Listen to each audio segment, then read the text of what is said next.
Well, the Seahawks survived another less than perfect outing, Rockstar. They get to 5-1. They beat the Titans, but maybe the biggest story to come out of it now with a couple days thinking is how the second half started, and maybe more importantly, who didn't start in the second half. Brandon Browner. Yeah, he got taken out early in that game, or fairly early after a few series where the Titans were picking on him, and they were having success, and Pete obviously saw that, and he seemed to be trailing a lot of these plays. I don't know if it was miscommunication, if he was just flat out getting beat, but Pete sat him down.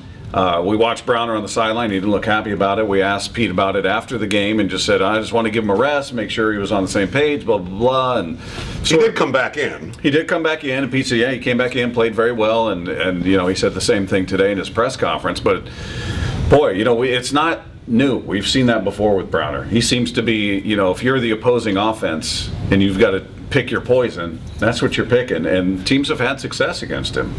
Well, it also speaks a little bit to the guy who replaced him, and we got a great interview up on the podcast page with Walter Thurman, who was styling, as was pointed out after the game. But, you know, it's easy to forget that Walter Thurman was the original starter out there before Richard Sherman and then before Brandon Browner. Right. They always liked him. His issue was never about playing, was always about staying healthy. He is now healthy and playing very effectively. I mean, that's got something to do with it too, I think. Well, and Pete was asked during the press conference if he was pushing for Browner's job, and Pete said, hey, competition's always there. You know, basically saying that the mantra that exists with other guys exists with him too, that he's always challenging for a job. Now, it'll be interesting to watch and see if anything comes of this, because they obviously, as you point out, have always had a ton of confidence in Walter Thurman, and health being the issue, not skill. So I don't know. Browner seems like a guy who's sort of on the bubble, if you will, in that secondary out there. If you were going to look at a weak link, it's him. And if Thurman's a guy who can stay healthy, he looks like a guy who can do that job as well as Brown. Maybe not as physical, but in terms of keeping up with those receivers and limiting that separation, he seems to have that down. Hey, I'm telling you, I think Arizona on Thursday, Larry Fitzgerald